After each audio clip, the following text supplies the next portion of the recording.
Та бүхэн сайхан урдж байна уу? Таны сүнс сэтгэл бие сайн биз дээ. За бүгдөө өнөөдрийн үгийн төлөө залбирая. Бурханаас эмээх талаар сурах болно. Эзэн минь ээ, та өнөөдөр эзнээс хэрхэн эмээх талаар бидэнд сануулаарай. Бидэнд өөрийнхөө хүслийг, өөрийнхөө үгийг бидэнд илчилж өгөөч. Өнөөдөр танд итгэлтэйгээр таныг дагахын тулд Аава та бидэнд үгээ хэлээрэй. Есүсийн нэрээр гуйн залбирч байна. Амен. За та бүхэнд Эхлэл 22:12-ыг уншчихъя. Тэнгэр элч хөвгүүний эсрэг гар бүү далай. Түүнд юу ч бүү хий. Учир нь чи хүүгээ, цорын ганц хүүгээ надаас харамдлаагүй тул чамайг Бурханаас эмээдгийг чинь одоо би мэдлээ гэв.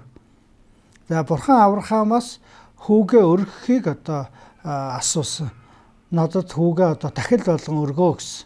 За энэ үгийг сонсоод Авраам тэр даруй дуулууртайгаар хүүгээ өргөхөөр шийтсэн. Тэгээд өглөө нэрт хүүгээ аваад дахил өргөх уул руу хөдөлсөн талаар бичигдсэн. За Авраам өөрийнхөө тэр цорын ганц хайртай хүүгээ Бурханд өргөхөд бэлэн байсан. Тэгэхээр Бурхан ч гэсэн түүнээс хайртай зүйлээ түүнд өргөнө үү гэдгийг бас шалгасан. Тэгээд Авраам хүүгээ Бурханд өргөхөөр явж байсан. Тэр Бурханыг итгэмжтэй гэдгийг мэднэ. Бас Бурхан хүүгийг амьлуулна гэдэгт итгэж байсан.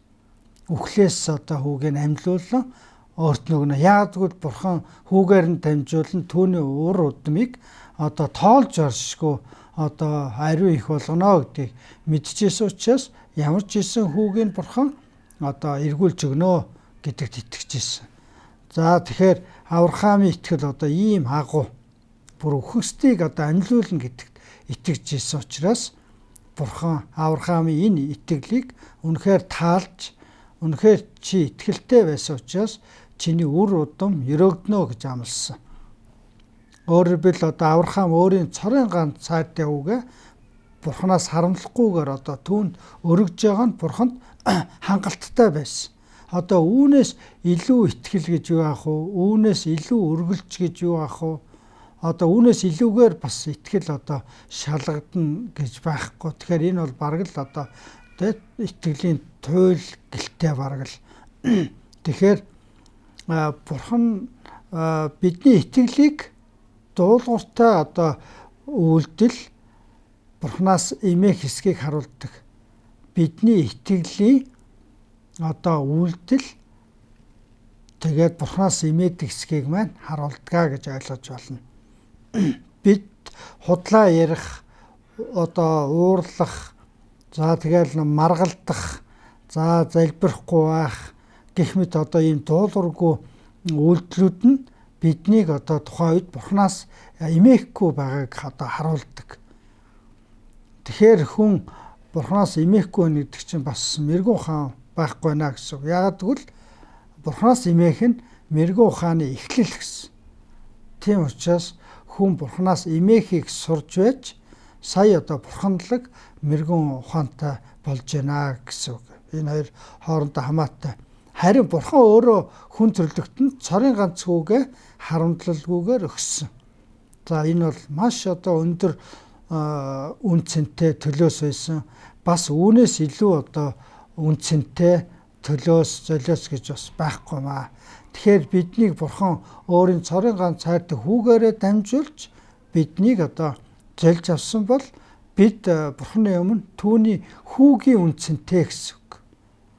Тэгэхээр Бурхан биднийг өөрийнхөө хүүгээ болгохын тулд өөрийн хамгийн хайртай хүүгээ золиослж өндөр үнийг төлсөн. За Ром 8:32-ыг уншчихъя. Тэр өөрийн хүүг харамлалгүй, харин түүнийг бид бүхний төлөө тушаасан.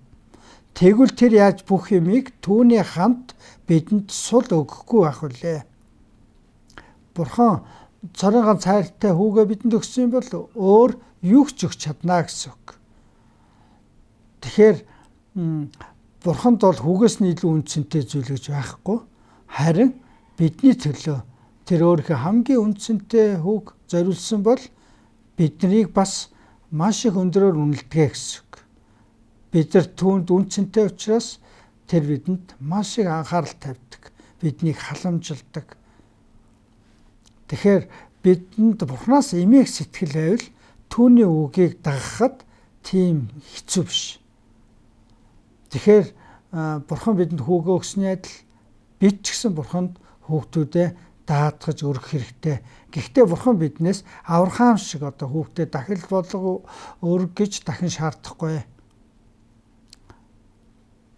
Ер нь бурханлаг байх гэдэг нь эцэг эхчүүдийн хүүхдтэй хүсч олох хамгийн сайн сайхан чанар байх болно.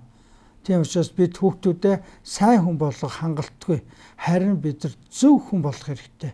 Үүний тулд бид хүүхдүүдээ Бурханд даатгаж одоо өргөх, зориулах хэрэгтэй. За бүгдээр хамт эзнээс залбирая. Тэгээд хүүхдүүдийн төлөө ч гэсэн мөн ерөн залбирая. Бурхан Аава бидэнд танаас эмээх сэтгэл өгөөч. Хэрхэн танаас эмээхийг зааж өгөөч. Хэрэг бидэнд танаас эмээх сэтгэл байх юм бол бидэнд бас мэрэгэн ухаан тогтох болно. Эзэм тийм учраас та бас өөрийнхөө мэрэгэн ухааныг ч бас өгөөч. Тэгээ бид хүүхдүүдэд тань таатхан ерөн залбирч байна.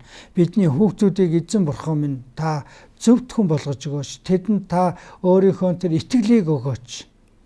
Тэдэнд итгэр найдраа хэрхэн эзэн Бурхан тавихыг тэдэнд заагаач. Эзэмнэ хүүхдүүдэд маань залбирахыг зааж өгөөч. Та тэдэнтэй өөрөө уулзаач. Хүүхдүүдийг маань эзэмнэ бурханлаг тэр агуу хүмүүстэй уулзуулж өгөөрэй. Хүүхдүүдийг маань бурханлаг болгон өсгөөч гэж Есүсийн нэрээр залбирanгуйж байна. Амен. За тэгээд та Бурханы үгийг дагах уугүй юу гэдэг сонголттой тулгарх юм бол би эзнээс эмээхийг сонгож яана гэж хэлж өөрийгөө даруусгаарай.